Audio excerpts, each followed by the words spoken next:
Samantala ito mga kapuso, ngayong 33 days to go na lang bago Pasko. Tuloy-tuloy ito ang kinabahan yung mga nanay. Tuloy-tuloy ang pagbibida namin ng everything about Christmas dito lang sa Christmas Serye! That's right, siyempre pag Pasko, meron tayong mga Christmas tree. Ito nga naman sa likod namin, may iba't ibang size yan, kanya-kanya. Nagpaandar sa design pag ganyan. Si Shaira nga to share, white Christmas nila ngayon. Ay, ang taro. Diba? Excuse me. At ang taas-taas ng Christmas tree ng aking partner. Ito naman very classic ang dating this morning. Kakaibang Christmas tree natin dahil ito ang mga fresh. Kaya lumalapit ako, inaamoy ko. Fresh Christmas tree. Naku! Para tulungan tayo mag-decorate niya. Makakasama natin si Rafael Tutanes. Good morning sa'yo, Rafael. Rafael, magandang umaga po. Good morning, Ma'am Sir Kaloy. Good morning, Sir Rafael. Ayan. Etong mga Christmas tree natin dito, totoong halaman to, no? Kasi amoy na amoy namin Yes, po. No, pine. Anong klaseng halaman to? Pwedeng i-share natin sa ating mga Bali, kapuso. fresh pine leaves po to, galing Baguio po. So, naangat nyo pa doon? Yes galing po, doon. sir. Alright, ayan. So, again, fresh pagpunta nyo ng pine Baguio, trees. Diyos, hindi, wala. Doon kayo bumudot. Hindi, joke. Ano ba yung kaibahan kapag fresh yung Christmas tree? Madali ba siyang i-maintain? Yun. Usually po kasi pagka fresh Christmas tree, disposable po siya. Pero Sabagay. within 2 months po, kaya naman po siya i-survive. Basta nadidiligan lang po siya or na-sprayan siya ng tubig. Nadidiligan to? Bali po, sprayan lang siya nung mismong... So, light lang ang water. Opo. Dapat hindi siya malunod pa At rin. saka itong leaves mismo. Yes po. Pero wag masyadong basang-basa. Yeah, Parang po. ganun. As in, Pang-fresh parang ano lang po, moisture lang po siya. Correct. That's right. Plus, keep it moistured lang mga kapuso.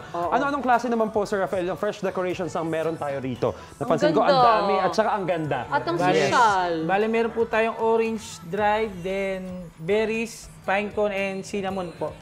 This is pine. This is totoo din pine cone Yes to. po, pine cone. Oo. Anak yan ng puno, yung pine tree. Ayaw nga pa. Tama ba? Rafael, oh. Tama. Bali, yan po yung pinakabunga.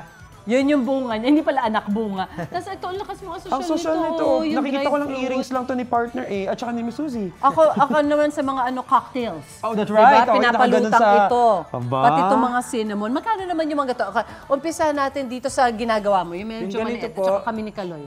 Kapag meron na po siyang Baby tree. ornaments, umaabot lang siyang 1,500 sa 1 feet. Then sa mga 6 feet naman po, umaabot naman siya ng... Saan ang 6 feet? Ito Ito, ba? Ito. So yung 6 feet po, pag plain lang, abutin lang siya ng 6,000. Then pagka may ornament po, magpa-plus lang kayo ng 2,000 po. Ornament is ito pong Yes po. pine, yung Yes po, orange. kompleto na po siya. Aba, okay Kasi na ang rin, no? ganda It's not so actually bad. ng ornament. Pati itong holly kasama. Yes po. Ganda nung red. How do you Tapos, ano pa decorate ba? this, no? Inahang lang Yan din? yung holly. Yes po, Ginagano sir. lang din po? Bali, pinipilipit lang po siya sa mismong dahon. Amazing. Ayan, depende to your liking mga kapuso kung anong gusto nyong design. Kung pwede nyo naman punuin ng oranges, why not, di ba? Oo, Pwede depende rin sa pong- team niyo for the year. Pwede rin pong puro berries lang. Kasi Pwede depende rin. po sa client kung ano yung gusto nila. I love it, Rafael. Thank you so much. Yung wreath nga pala.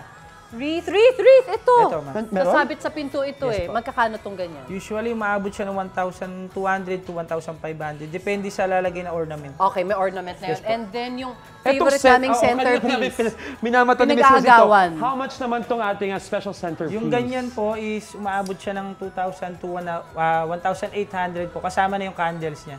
Hati tayo tapos yung timeshare tayo dito. Pag may party ka sa'yo sa bahay mo. Papadala ko sa'yo, Miss dapat- Suzy, and I'll make sure na fresh pa rin pag pinadala ko sa'yo. Kailangan spray ng mist. Christmas dinner at lunch, perfect to Miss Suzy. Pwede na, no? pwede Amazing. na. Ayan, mga kapuso, abangan nyo ang mga susunod namin ibibita dito sa Christmas Serye! Timeshare. May hari na doon natin ito eh. Meron akong dinner next week, so ako muna. Sa'yo muna. Kailan ang Christmas lunch mo? Ikaw, hindi ka pa nakasubscribe sa GMA Public Affairs YouTube channel? Bakit? Mag-subscribe ka na, dali na, para laging una ka sa mga latest kwento at balita. I-follow mo na rin ang official social media pages ng Unang Hirit. Salamat, Kapuso!